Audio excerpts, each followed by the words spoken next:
इस गेम को ऑब्वियस सी बात है कि वो ही जीतने वाला था। जीचो यहाँ पर जाकर के जैसे ही उसके पत्ते खोलती है, तो वो ये गेम जीत जाता है और वो नेकलेस यहाँ पर हो का हो जाता है। रुआन का शक्ल लिटरली देखने लायक था जब वो देखता है कि वो गेम उससे जीत गया है।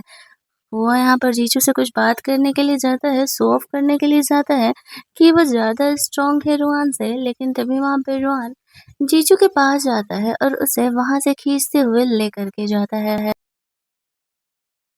वो उस पर गुस्सा कर रहा था कि तुमने ये सब कुछ जानबूझ करके किया है ना, मेरा इंसल्ट कराने के लिए। जीजू कहती है गेम खेला तुमने तो इसमें मैं कहाँ से इंक्लूडेड हो गई।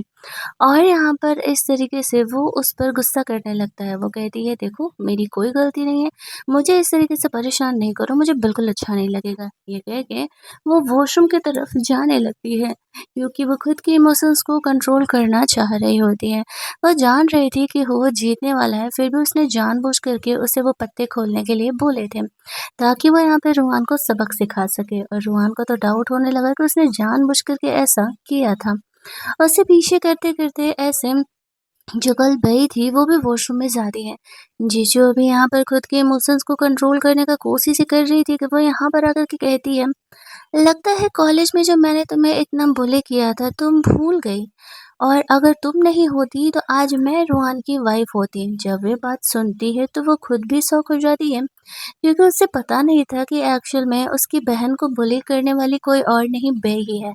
अब बेई को भी नहीं पता था कि वो गलत इंसान से पंगे ले रही है और वो एक्चुअल में जिसी नहीं जीचू है। जैसे ही जीजू को पता चलता है ना तो वो उसे इतना अच्छा खासा यहाँ वॉशरूम में बुली करती है, उसे सबक सिखाती है कि बस पूछो ही मत। वो इस बात को तो पूरी लाइफ याद रखने वाली थी। वो काफ़ी घबरा जाती है। वो वॉशरूम के गेट से ये सारे ड्रामे को देख रहा होता है और उसकी पढ़ाई करते हुए कहता है मैंने एक्सपेक्ट नहीं किया था कि एक्चुअल में तुम इतनी रूथलेस भी हो सकती है। जीजू यहाँ पर बही को दिखाने के लिए हुओ के पास जाती है और उसे किस करने के लिए बोलती है। और उसे कहता है तुम्हें नहीं लगता कि ये तुम्हारे हस्बैंड की गर्लफ्रेंड जाकर के उसे बता रही है कि तो तुम्हारे लिए पंगे बढ़ेंगे। जीजू कहती है नहीं बिल्कुल नहीं। तो फिर वो कहाँ ही रुकने वाला था, वो दोनों बही के सामने ही एक दूसरे से चिपक जाते हैं। अब यहाँ पर बे ये देख कर के शॉक हो जाती है कि हुआ जैसे इतना बड़ा प्रिंस जीजू के साथ, और इतना ही नहीं, जीजू और रोहन तो पूरी दुनिया के सामने हैप्पीली एवर आफ्टर वाले कपल दिखाते हैं और यहाँ पर वो उसे चीट कर रही है। वहां से निकलती है रोहन को बताने के लिए। बाहर जाकर के जब वो उससे बताती है कि तुम्हारी वाइफ लगी पड़ी है हुओं से, तो रोहन उस पर गुस्सा करते हुए कहता है कि तुम इस तरीके से उसे डिफेम मत करो। वो कहती है मैं डिफेम नहीं कर रही हूँ, देखो दोनों कितने देर से गायब हैं, और अगर यहाँ पर इस तरीके से तुमने नहीं उसे रोका तो उसका फिर आगे बढ़ते रहेगा। अब रोहन इस चीज़ से बहुत ही गुस्सा था, हाथ में गन लेकर के सीधे वॉशरूम की तरफ बढ़ता है। भाई तो मन ही मन काफ़ी खुश हो रही होती है। इधर वो और जीशु वॉशरूम में लगे पड़े थे। जीशु को पता था कि रोहन इधर आ ही रहा होगा, फिर भी उसे इस बात से कोई फ़र्क नहीं पड़ता है। रोहन, बेई और कुछ लोग वहाँ वॉशरूम में आते हैं तो वो को एक लड़की के साथ देखते हैं, जो कि दूर से देखने से तो जीजू ही लग रही थी। गुस्से में जैसे ही वो उसके पास जाता है, उस पर गन तान देता है, तो वहाँ पर जीजू नहीं, एक्चुअली में कोई और लड़की निकलती है। ये देखते ही वो शॉक हो जाता है। यहाँ पर वो ऐसे कह रहा था कि लगता है कि तुम्हें किसी को लाइव रोमांस करते हुए देखना कुछ ज़्यादा ही पसंद है। तुम मुझे फ़ॉलो करते-करते यहाँ भी आ गए, प्रॉब्लम क्या है तुम्हारी? रोहन उसे सॉरी सॉरी कहने लगता है और बही पर गुस्सा करने लगता है और बोलता है कि उसने उससे झूठ क्यों बोला। बही कसम खाते हुए कहती है कि नहीं सच में यहाँ पर वो और जीजू ही थे, मैंने झूठ नहीं कहा है। अब सारे लोग यहाँ पर देख कर के शौक थे कि उसने तो हुआ से पंगा ले लिया, वो तो गया ही समझो। रोहन गुस्से में यहाँ आ तो गया था, लेकिन आगे जो होने वाला है उसने वो सोचा नहीं था। अब यहाँ पर जीजू वॉशरूम के बाहर से अंदर आती है और यहाँ लगा भीड़ देख करके एक्टिंग कर रही होती है। क्या हुआ, मैंने कुछ अच्छा तमाशा मिस कर दिया क्या? अब बेल से कह रही होती है कि ये एक्टिंग कर रही है, ये पहले भाग गई थी। हम लोग देखते हैं कि यहाँ पर जब रूहान आने वाला था तो जीजू उसे कहती है कि मैं अभी नहीं चाहती कि रूहान को इस बारे में पता चले, मुझे उसे अलग तरीके से सबक सिखाना है। तो वो यहाँ पर अपनी बॉडीगार्ड को बुला लेता है, जो कि जीजू की ही कदकाठी की थी, और उसे उसकी जैसे ही ड्रेस पहना देता है। जिसके बाद का तो सीन हम लोग यहाँ पर देख ही रहे होते हैं। अब वो इनोसेंट बन कर के रोहान से कह रही थी, तो यहाँ पे बहू से कहती है कि तुम कितना झूठ बोल रही हो, तुम यहाँ पर हो के साथ थी और तुम सबसे ये दिखा रही हो कि तुम यहाँ पर थी ही नहीं। जीजू उस पर गुस्सा करते हुए कहती है कि लड़की मुझे हमेशा ही बोले करते रहती है, माना कि तुम और रोहान एक दूसरे से कॉलेज टाइम में प्यार करते थे, बट अब उसने तुम्हें छोड़ करके मुझे चूज किया, तो इसमें मैं क्या कर सकती हूँ? मैं तो अब इसकी लीगल वाइफ हूँ ना, तुम इस तरीके से मुझे डिफेम करोगे तो ये अच्छी बात नहीं है। अब ये देखते ही रोहान को लगने लगता है कि भाई की इतनी हिम्मत कहाँ होगी कि वो हुआ से पंगा ले। तो वो यहाँ पर जीजू की बातों का ट्रस्ट करने लगता है कि वो सही कह रही होगी। अब सब वहाँ से सॉरी-वॉरी बोल कर वहाँ से जा रहे थे, तो वो उसे कहता है, "एक मिनट, मतलब क्या यहाँ पर मेला लगा हुआ है? जैसे मन करेगा मेरे पर्सनल टाइम में आकर के मुझे डिस्टर्ब करेगा और सॉरी बोल कर के निकल जाएगा। रोमान, लगता नहीं है कि तुम्हें मेरे कंपनी के साथ बिज़नेस डीलिंग करना है, इसी वजह से तुम इतनी हिम्मत कर रहे हो।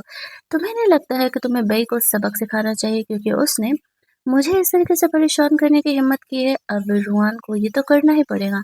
वही अपनी जान बचा कर के वहाँ से भाग रही होती है और गुस्से में रोहन उसे शूट कर देता है। हालाँकि गोली सिर्फ़ उसे छू कर के निकल जाती है, उसे हाथ पर एक स्क्रैच आया था, लेकिन वो इतना घबरा जाती है कि वहाँ पर बेहोश हो जाती है। भीड़ में जितने लोग थे, सारे वहाँ पर जल्दी-जल्दी एम्बुलेंस को कॉल करते हैं, क्योंकि बे वहाँ पर बेहोश हो गई थी। और रीचू इसके बाद एक्टिंग करने लगती है कि तुम तो मुझ पे ट्रस्ट ही नहीं करते हो, इस तरीके से तुम मुझे डाउट कर रहे हो कि मेरे और वो के बीच में छो कुछ चल रहा है। वो गुस्सा करके वहाँ से जाने लगती है, तो वो इसके पीछे-पीछे उसे मनाने के लिए आता है।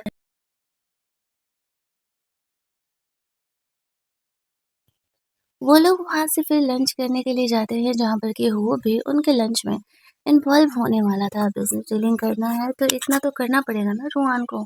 अब यहाँ पर इस तरीके से वो जीजू से माफ़ी माँग रहा होता है, बट वो गुस्सा होने की एक्टिंग कर रही थी। थोड़ी ही देर में यहाँ पर हुआ आता है, रोहन के पैसे से अच्छी खासी महँगी डिशेज़ ऑर्डर कर देता है। साथ ही में बहुत सारे ड्रिंक भी ऑर्डर करता है और रोहन जा कर के भी कुछ बोल नहीं पाता है। जब फूड डिलीवर होता है तो यहाँ पर जीजू के सामने उसकी पसंद की चीज़ें रख देता है। अब रोहन कहने लगता है, "हुआ को कैसे पता तुम्हारे पसंद की चीज़ें?" जीजू से झूठ बोल देती है कि हम दोनों वो गोल्फ खेलने के लिए मिले थे ना, तो वहाँ पर बातों-बातों में उसने मुझसे पूछा था, बस इसीलिए। ड्रिंक जब यहाँ पर डिलीवर होता है तो वो उससे ड्रिंक करने के लिए बोल रहा होता है। अब रोहन को हुओ को ऐसे परेशान किया था उसने, तो उससे माफ़ी माँगने के लिए उसे बार-बार ड्रिंक करना पड़ता है और वह 3 ड्रिंक के बाद उसे चीयर्स करता है। वो ड्रिंक करने के बाद यहाँ पे रोहन तुरंत ही टल्ली हो जाता है। इतना थोड़ा-सा ड्रिंक करने के बाद किसी को भी इतना ज़्यादा नशा नहीं होना चाहिए, क्योंकि वो वाइन है, ये बात तो वो भी जानता था। लेकिन ये सब कुछ जीजू का प्लान था। वो हुओ के सामने जाके कहती है कि क्यों ना हम यहाँ पर रोमांस करें मेरे हस्बैंड के सामने, ये थोड़ा ज़्यादा ही एक्साइटिंग नहीं हो जाएगा? हो को वह इंटरेस्ट खुद में बनाए रखने के लिए ऐसा कह रही होती है। एक्चुअल में हम लोग देखते हैं कि घर की मेड को उसने नींद की दवा दे दी थी, ताकि यहाँ पर मिलाने के लिए वाइन में रोहन इस तरीके से सो सके, और उसके यहाँ पर सोते ही हम लोग देखते हैं कि वो आराम से उसके साथ रोमांस कर रही थी। लेकिन तभी वहाँ पर थोड़ा-सा ऐसे उसका नींद खुलता है और इस तरीके से वो उसे कह रहा था कि तुम उसके साथ लगी पड़ी हो, लेकिन जीजू यहाँ पर उसे कुछ भी नहीं बोलती है। वो दोनों वहाँ से निकल कर के दूसरे कमरे में चले जाते हैं, जहाँ पर कि उनका फुल ऑन रोमांस आगे कंटिन्यू होता है और रोहन उसी कमरे में था। यहाँ पर रोमांस करने के बाद हुओ का सेक्रेटरी हुओ के कहने पर कुछ चीज़ें उसे डिलीवर करता है। जीजू जब देखती है तो वो शॉक हो जाती है, क्योंकि उसमें उसका वही नेकलेस था जो कि जीजू के लिए इम्पोर्टेंट था, और वो यहाँ पर उसे वो नेकलेस गिफ्ट कर रहा होता है। जीजू ये देख के शॉक हो जाती है कि उसने ये नेकलेस क्या उसके लिए किया था। तो उसका कहना था कि हाँ, ये नेकलेस एक्चुअल में मैंने तुम्हारे लिए ही तो जीता है। वैसे ये नेकलेस तुम्हारे लिए इतना इम्पोर्टेंट क्यों है? तो वो उसे कहानी के तौर पर बता रही होती है कि उसकी और उसकी बहन के साथ क्या हो रहा है। स्टोरी बताने के बाद वो हुआ को कहती है कि अरे बस ये कहानी थी, तुमने इसे सही ली। मैं तो बस तुम्हें यूँ ही ये स्टोरी सुना रही होती हूँ, लेकिन जिस इंटेंसिटी के साथ जीजू हुआ को ये स्टोरी बता रही थी, कहीं न कहीं हुआ भी समझ रहा होता है कि वो अब झूठ बोल रही है, उसकी वो स्टोरी रियल थी। जीजू उसे कहती है कि मैं तुमसे गन चलाना सीखना चाहती हूँ। वो और ज़्यादा कन्फ्यूज़ कि सीधी-सादी लड़की को गन चलाने की भला क्या ही ज़रूरत पड़ने वाली है। बट वो उसे मना नहीं करता है और कल एक प्लेस पर आने के लिए बोलता है। वो कहता है, उस प्लेस पर आओगी तो मैं तुम्हें कल गन चलाना सिखाऊँगा। इसके बाद वो वापस से रूहान के पास चली जाती है जहाँ पर कि वो नशे से उठता है तो वो गुस्सा करने लगता है कि वो हुआ के साथ क्या कर रही थी। वो कहती है कि तुम ये एक दिन में 2 सी बार मुझ पर डाउट कर रहे हो। इतना ड्रिंक करने के बाद तुम नशे में टल्ली थे, मैं तुम्हारा ख़्याल रख रही थी, तुम पूरी रात ऐसे वोमिटिंग करते रहो, तुम मेरे साथ ऐसे बिहेव कर रहे हो। रूहान उसके पीछे-पीछे जाता है और कहता है अच्छा ठीक है, चलो मुझे माफ़ कर दो, बदले में तुम्हें पेंटिंग करने का शौक था ना, मैं तुम्हारे लिए एक स्टूडियो ओपन करके दूँगा, तुम वापस से अपनी पेंटिंग कर सकती हो। जीशु नॉर्मल हो जाती है। 2 साल बाद वो वापस से पेंटिंग करना स्टार्ट करती है। वो काफ़ी खुश थी, लेकिन अनजाने में जब वो अपना पहला स्केच बनाती है, तो वो हुआ का उससे बन जाता है। वो सोचने लगती है कि हुआ का इस्तेमाल करते-करते शायद उसे भी उससे प्यार ही हो गया है। तो ही तो वो अनकॉन्शियस माइंड में भी हुआ को ही रख रही है और उसकी पेंटिंग वो इस तरीके से बना रही है। इधर रोआन आने लगता है, तो वो जल्दी से पेंटिंग को छुपा देती है। फिर वहाँ पे दूसरी पेंटिंग करने लगती है। रोहान जीजू के लिए मिल्क लेके आया था। वो उसे कहता है कि अगले 2-3 दिनों के लिए वो बिज़नेस ट्रिप पर जा रहा है। तो उसके आने के बाद वो उसके लिए ज़रूर ही स्टूडियो का इंतज़ाम करेगा। वो बिल्कुल नॉर्मल थी, कैजुअल थी जैसे कि हाँ, सब कुछ ठीक है। लेकिन वो सोचती है कि यही अगले कुछ दिन जो है उसे मौका मिलने वाला है और यहाँ पर उसे अपनी सिस्टर को बचा करके वहाँ से लेकर के जाना है। ये सोचते हुए वो यहाँ पे रोहान को कुछ भी नहीं कहती है और रोहान अगले दिन बिज़नेस ट्रिप के लिए निकल जाता है। वो मौके का फ़ायदा उठाते हुए पहले यहाँ पर हुओ से मिलने के लिए जाती है। उसे गन चलाना सीखना भी तो था। वहाँ पर एक और लड़की आती है जिसको कि हुओ की फैमिली ने उसकी शादी उससे कराने के बारे में प्लान किया हुआ था। बट वो गर्ल को हुओ बिल्कुल भी पसंद नहीं करता था और वो उसके पीछे ही पड़ी रहती थी। यहाँ पर इस तरीके से उसके सारे दोस्तों को पता था कि वो दोनों की शादी होने की बातें चल रही हैं। लेकिन वो लड़की को वो भाव नहीं देता है और थोड़ी ही देर में यहाँ पर जीजू आ जाती है। उसके दोस्त ये देख कर के शॉक हो जाते हैं कि सच में यहाँ पर जो शादीशुदा लड़की के बारे में बोल रहा था वो कोई और नहीं, जीजू ही है और वो अ, उसी के साथ उसका अफ़ेयर चल रहा है। उसके दोस्त लोग आपस में गॉसिप करने लगते हैं जीजू के आगे ही। तो वो यहाँ पर कहता है लगता है कि तुम लोगों के पास बहुत ज़्यादा ही फुर्सत है गॉसिप करने का। और वो नहीं चाहता था कि यहाँ पर जीजू के बारे में कुछ भी खबरें इधर-उधर हो। वो यहाँ पर आती है तो उसे इस तरीके से वो गन चलाना सिखाता, वो अपने गन से उसे फ़र्स्ट गन चलाना सिखा रहा था। जीजू को काफ़ी मज़ा आ रहा था। वो अपने दोस्तों को वहाँ से जाने के लिए कहता है और ये लड़की को देख के जेलस हो रहा था। वो जीजू को सबक सिखाने का सोचती है। वो अपने सेक्रेटरी को उस पर नज़र रखने के लिए कहता है। दोस्तों को भी वहाँ से जाने के लिए कहता है क्योंकि जीजू से उसे अकेले में बात करना था। और उसके दोस्त भी वहाँ से ऐसे चले जाते हैं। जीजू से वो पूछता है कि उसे गन चलाना क्यों सीखना है? जीजू उसे प्यार से किस करते हुए कहती है ताकि वो खुद का प्रोटेक्शन कर सके। वो कहता है अपने हस्बैंड रोहन से। जीजू बस स्माइल करके रह जाती है क्योंकि अब ये कहानी खुद ही एंड करने वाली थी। वो का जितना इस्तेमाल करना था उसने कर लिया लेकिन असली जंग तो उसे खुद ही लड़नी होगी ना। वो यहाँ पर जीजू का हेल्प करना चाहते लेकिन वो उससे हेल्प माँगे तब तो। जीजू वहाँ से जाती है तो वो अपने सेक्रेटरी को उस लड़की पे नज़र रखने के लिए कहता है क्योंकि उसे डाउट था कि वो जीजू को परेशान कर सकती है। इधर जीजू घर आकर के गन को छुपा देती है और नॉर्मली पेंटिंग करने लगती है। वो इस तरीके से बोलता है कि मैं ऑफिस के काम से बाहर जा रहा हूँ और शाम तक लौटूंगा। जीशु सोचती है कि वो गन चलाना तो सीख ही गई है, क्यों ना वो मौके का फ़ायदा उठाए और इसी बहाने अपनी सिस्टर को सेव कर ले। इधर हुओ को पता चल जाता है कि ये जीजू है ना कि जीजी, दोनों जुड़वा बहनें हैं। तो ही वो समझता है कि क्यों जीजी को कोरिएंडर से एलर्जी थी और जीजू यहाँ पर कोरिएंडर आराम से खा रही होती है। उसे अब तक जो कुछ भी डाउट था पहले जीजी के बारे में पता करने के बाद वो सारी चीज़ें यहाँ पर क्लियर हो जाती हैं। ये सच जानने के बाद हुओ भी शॉक था, ये सच सबसे छुपा हुआ था और दूसरी तरफ जीजू मौके का फ़ायदा उठाते हुए अपने सिस्टर को ढूँढने के लिए उस कमरे की तरफ जाती है। लेकिन देखती है काफ़ी अजीब है, आज यहाँ पर गार्ड्स भी नहीं है। वो सोचती है कि शायद ये रुआन का चाल है, पर सोचती उसे दोबारा मौका नहीं मिलने वाला है। वो अपने फिंगरप्रिंट से वो दरवाज़ा खोलने का कोशिश करती है, खुलता नहीं है। उसके पास रुआन के फिंगरप्रिंट्स भी थे, तो वो उससे उस डोर को ओपन करती है। डोर तो ओपन हो जाता है, लेकिन जैसे ही वो अंदर जाती है तो यहाँ पर देखती है उसकी सिस्टर जीजी तो है ही नहीं। उसके पीछे यहाँ पर रुआन आ जाता है और कहता है, मैंने तो तुम्हें कम आँका था, लेकिन तुम तो कुछ ज़्यादा ही चालाक निकली। मुझे पता था कि तुम्हारे और रुआन के बीच कुछ न कुछ तो चल रहा है। मैंने तुम्हारी बहन को ऐसी जगह भेज दिया है जहाँ से कि वो वापस कभी नहीं आने वाली। ये सुनते ही जीजू काफ़ी घबरा जाती है और कहती है कि मेरी बहन को जाने दो वरना मैं तुम्हें मार दूँगी। वो अपने साथ-साथ वो का गन भी लेकर के आई हुई थी। लेकिन रोहान ऐसा कहता है, चाहे जो भी कर लो, मैं तुम्हें यहाँ से जाने नहीं देने वाला हूँ। तुम्हारी और तुम्हारी बहन दोनों की किस्मत मुझसे ही बंधी हुई है। गुस्सा होकर के जीजू यहाँ पे रोहान को शूट कर देती है। उसे ऐसा लगता है कि वो मर गया, वो वहाँ से बाहर निकलने का कोशिश कर रही थी, लेकिन यहाँ पे रोहन ने बुलेट प्रूफ जैकेट पहना हुआ था और अब वो जीजू को जीजी की जगह यहाँ कमरे में बंद कर देता है और कहता है कि तुम यहीं रहोगे जब तक कि तुम्हें अकल नहीं आ जाता कि मुझसे पंगे लेने का कोई फ़ायदा नहीं है। जीजू यहाँ पर चाहे जो भी कर ले, वो यहाँ से बाहर नहीं निकल सकती थी। वो उसको जीजी की जगह उसी तरीके से उसी प्लेस में बाँध देता है और उसका गल लेकर के वहाँ से ही चले जाता है। दूसरी तरफ हम लोग देखते हैं कि वो कमरे से निकल कर के अपने घर में जाता है, जहाँ पर कि एक्चुअल में उसने अब असली जीजी को उस प्लेस पर खड़ा कर दिया था। यानी कि अब तक जीजू जीजी का रोल प्ले कर रही थी और अब जीजी असली जीजी का रोल प्ले करने वाली है। वो ऐसे कहता है कि अगर अपनी बहन को ज़िंदा देखना चाहती हो तो कल एक पार्टी में हमें जाना है जहाँ पर कि तुम वही लवी-डबी कपल बन कर के मेरे साथ चलने वाली हो और अगर तुमने ऐसा नहीं किया तो तुम्हारे लिए सही नहीं होगा। अब उसके पास कोई ऑप्शन नहीं था, वो ऐसा करने के लिए तैयार हो जाती है। वो लोग उस पार्टी के लिए निकलते हैं जहाँ पर कि सब उन दोनों की काफ़ी बड़ाई कर रहे होते हैं कि एज़ यूजुअल वो दोनों कितने अच्छे लग रहे हैं।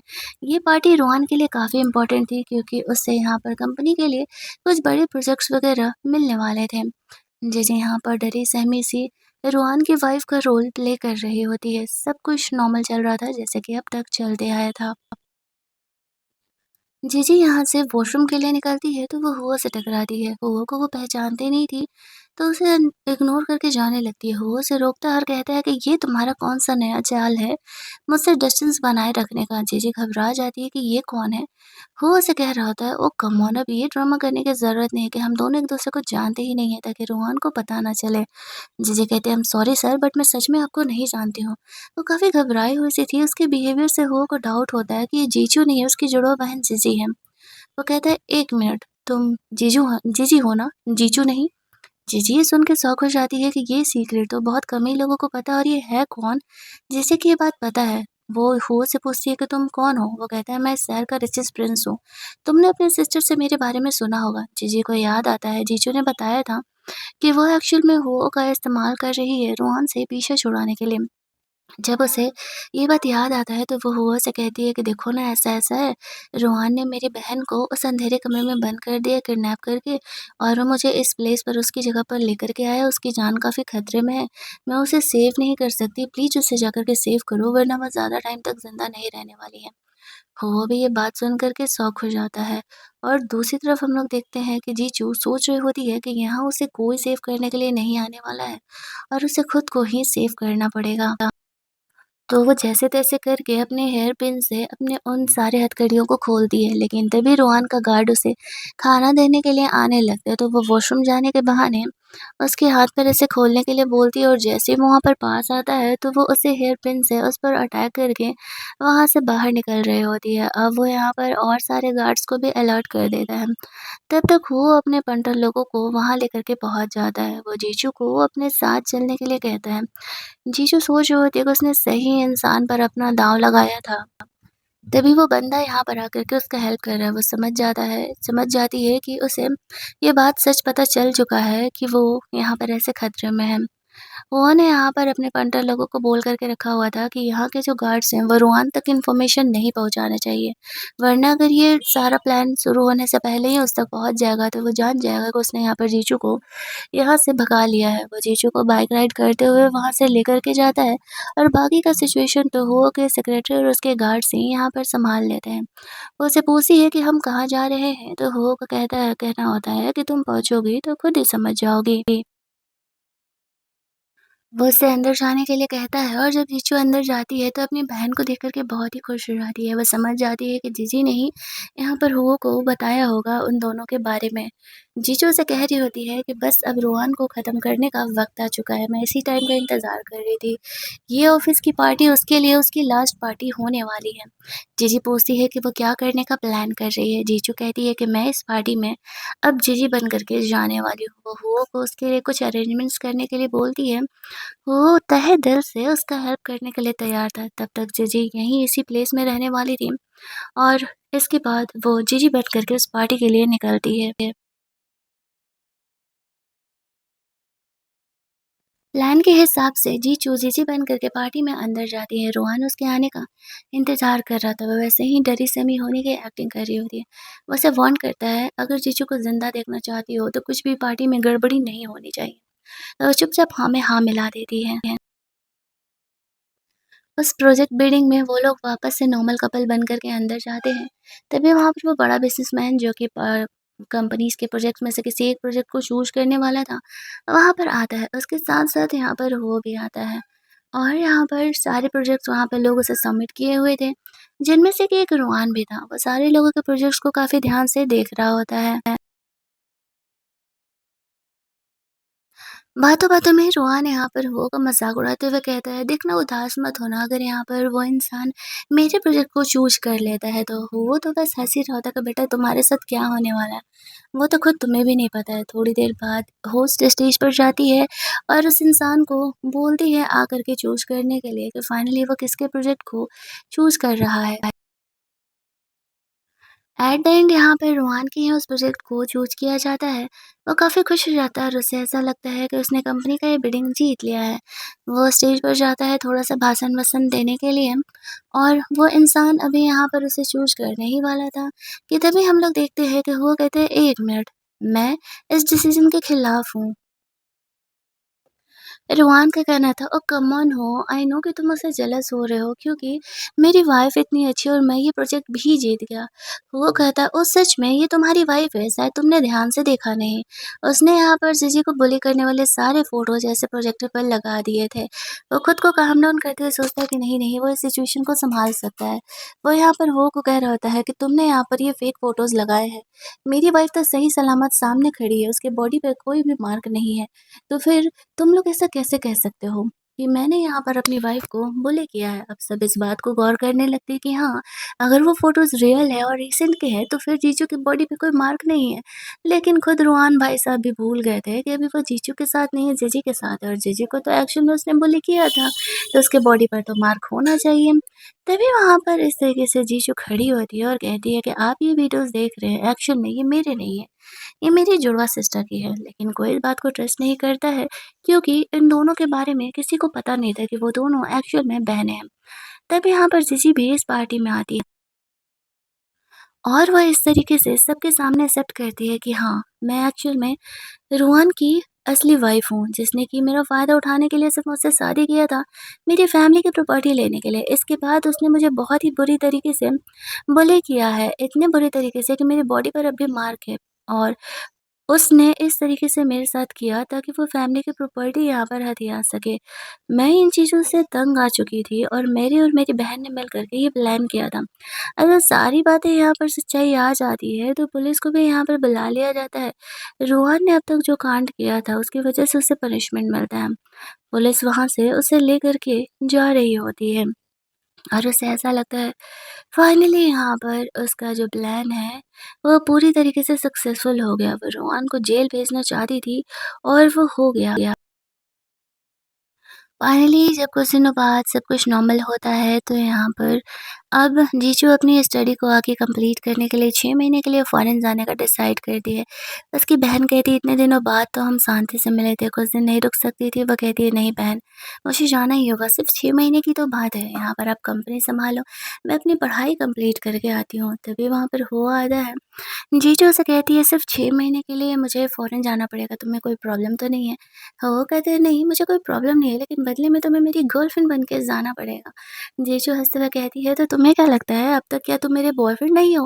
मैं यूँ ही तुम्हारे साथ टाइम पास कर रही हूँ। वो प्यार से उसे हग कर लेता है और हमारी ये कहानी यहीं पर ख़त्म हो जाती है। मुझे ना ये कहानी बहुत ही इंटरेस्टिंग लगी थी और आपको कैसा लगा कमेंट में अपने थॉट्स ज़रूर बताना। कहानी अच्छा लगा होगा तो वीडियो को लाइक एंड शेयर करना मत भूलना। चैनल को सब्सक्राइब कर लेना क्योंकि एज़ यूजुअल हर रोज़ मैं मस्त-मस्त वाली कहानियाँ आप लोगों के लिए लेकर के आती रहती हूँ। चलिए, जल्दी से मिल लेते हैं हम लोग एक और इंटरेस्टिंग ड्रामा के हिंदी डब्ड में।